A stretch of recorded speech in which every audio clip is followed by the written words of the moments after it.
So when your grant funds have been expended to about 25%, we are going to do the desktop review. So we'll send you a letter with a questionnaire and we're going to request some information from you, which is listed. So the point of this though is to help you. So I know it's inconvenience. I know you don't want to do it. I know it's a pain and you have to stop and send all this stuff to us, but it's to help you.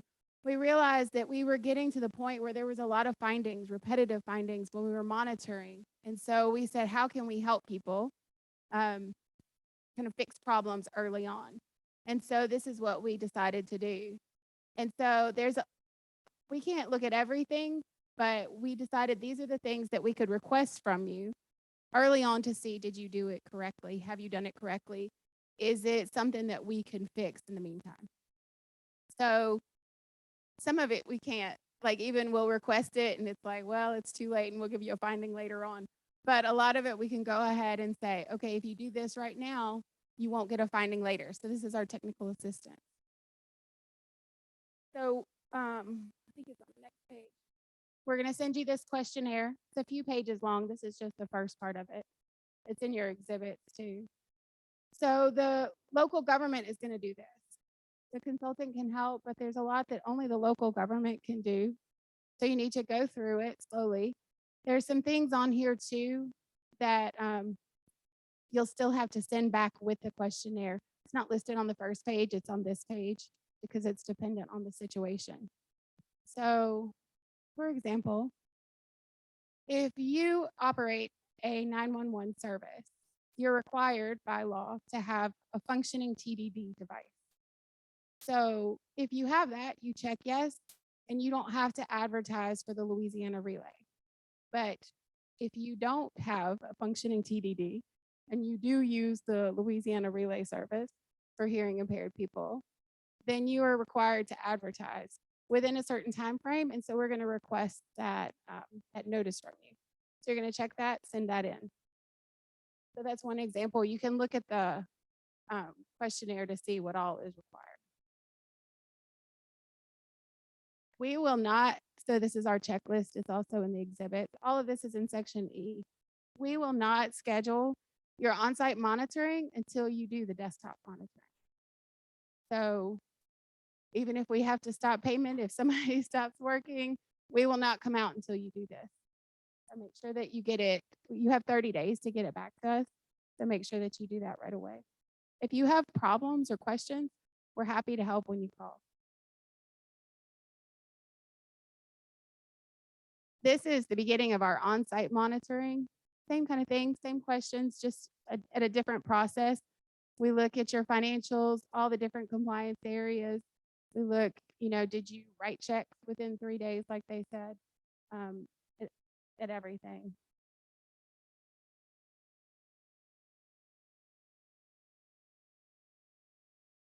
So your monitoring, it varies. There are some things that you just say, I won't do that anymore.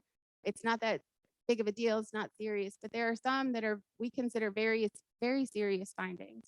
Anything with financial procurement, it could be you have to pay everything back, or it's just something that if it's determined to be very serious, it also affects your future funding. So make sure that you're, complying with all of it and look at what each individual finding means. For closeout, when your project is about 85, 90% drawn, or if we know you're done, we're going to request closeout documents. In order to receive a conditional closeout, this is where you need to be. Everything has to be operating. We're going to require 1 copy of the program completion report, and we'll look at those forms in a second. 3 copies of the certificate of completion. They each have to have an original signature, a clear lien certificate, and all your findings must be cleared.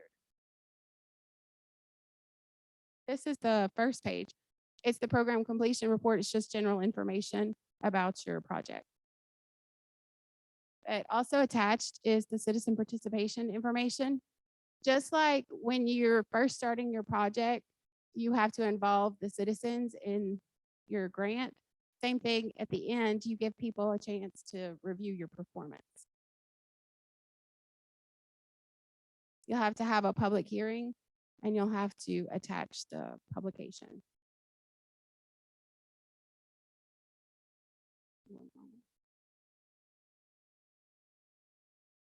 This is your grant progress form. It just breaks down each activity.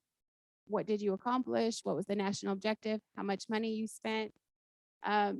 Just as a note, we've had this recently. Somebody asked about acquisition. Acquisition used to just be its own. Well, I think only one of you have it. So I'm going to skip it because it's a different situation for y'all. I'm going to not confuse you. Anyway, so if you have work on private property, that goes separately. Administration goes separately. And then the main activity.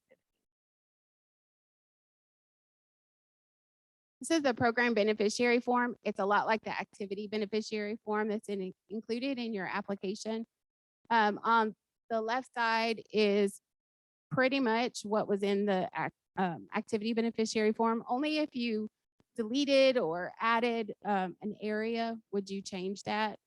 The right-hand side is for work that was done on private property, and it should accurately reflect where you did work for low to moderate income households. This is the applicant data form. It's only for people where you did, or if you're doing work on private property. That's the only time you send it to us. The housing opportunities form is where you document your fair housing actions that you took. The miscellaneous information form, this has a few different items that we need to know about. One is program income. Another is if you acquired any parcels. To make sure you include that. Are you transferring ownership? And a few other just items like your clear lien needs to be documented there. This is a new form. It's the Section 3 utilization report. Denise is going to talk to you about completing it, but one thing you really need to know about is we need this before we'll make the final payment to the contractor. So you might have to submit this separately, just depending where you are in the grant, but we won't make that final payment until you submit that.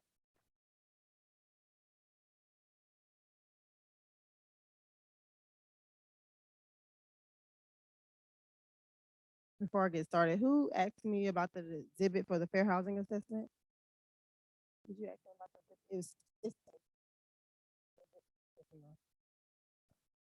So this is all about the contractor. We want the name of the grantee, the name of the project number, and your wage decision, and the total amount of hours on the labor hours on the project. For your Section 3 workers, we want to know how many Section 3 workers it was, and that percentage you will put on this form, as well as your targeted Section 3 workers. We want to know how many hours, and then also the percentage. The percentage lets us know if you met your goals. We want to know how many employees the prime contractor actually employs that are Section 3 workers, and for subcontractors, and the total number of Section 3 workers that were on your project. The prime contractor was certified, and the representative for the company will sign, and you will send it in. Also, with this form, you need to submit your good faith efforts report. That details everything that you did during your project to try to get Section 3 workers to work on your projects or to help with anything. A lot of times what I'm seeing now, a lot of contractors already have employees that are qualified as Section 3 workers. And then if that contractor has employees that are close to your project, they're already certified, those hours can be targeted Section 3 hours. Don't make it difficult. Make it as easy as possible. If you have someone that meets that income, they can be a Section 3 worker. You just have to follow the guidelines and make sure they match one of the categories. And then you'll have your Section 3 worker, and if they're closer to within 1 mile or within 5,000 people, you will have your targeted Section 3 worker. And if you have any questions, you need help. I know HUD says you got to draw a circle and all this stuff. We're not gonna make it difficult. Use your best judgment. If you need help, I'm always here. And Heather is there as well. Thank you. This is the certificate of completion. It just documents how much the funds where you spent and which activity. So again, you need 3 copies of this with an original signature on each one. There's one, it's going to come back to you after Tracy signs it. One goes to our finance office and one goes into our file. So that's why we need 3, and they all have to be original signatures. The final wage compliance, Layla talked about, but it's part of these documents. And again, she said for final closeout, you have to have all of your funds audited. Also, if for some reason you have to pay any money back, like if you earned program income that we tell you you have to give back to us, we need that money back before we'll issue the closeout. Program amendments. If you want to make a change on your project that results in greater than 10% of your grant amount, you have to do a program amendment. So even if you do 2 separate changes and one is 7% and one is 4%, 5%, it's going to require a program amendment. It's cumulative. So that involving citizens. So it means you're going to have to publish a notice and have a hearing. We have more about that on page 73. There's also a form, it's on the next page. It needs to be submitted by the grantee, not by the engineer, not by the grant consultant. You're just going to tell us the activity name, and let's say you're moving money from the main activity sewer into the rehabilitation activity. Maybe there's more work that needs to be done on private property than you originally thought. So you're going to say, this is how much we thought was going to be in this activity. This is what we need to move it to. Is there anybody affected? In that case, there wouldn't be. And just how it's changing. Anytime you want to change in your project, you need to request permission, or just so you're going to send a letter to us and say, this is what we want to do. This is why. This is how it'll affect the project. If it requires an amendment to your environmental review record, we're not going to approve it.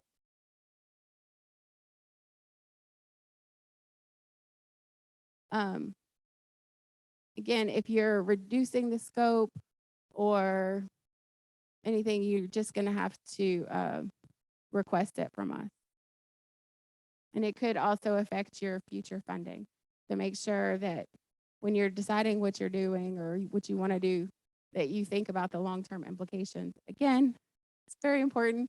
Any change that you make that requires an amendment to your ERR won't be approved.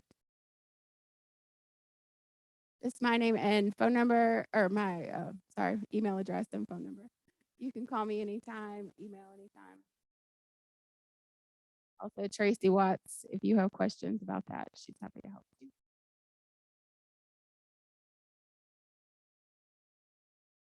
I put the, because you have the printout of this, I put the QR codes for Facebook and YouTube to make sure you follow us. Like Tracy said, anytime you have project pictures, we love to see it. We try to take them when we come out. Sometimes it's not very exciting. By the time we get there, it's just dirt.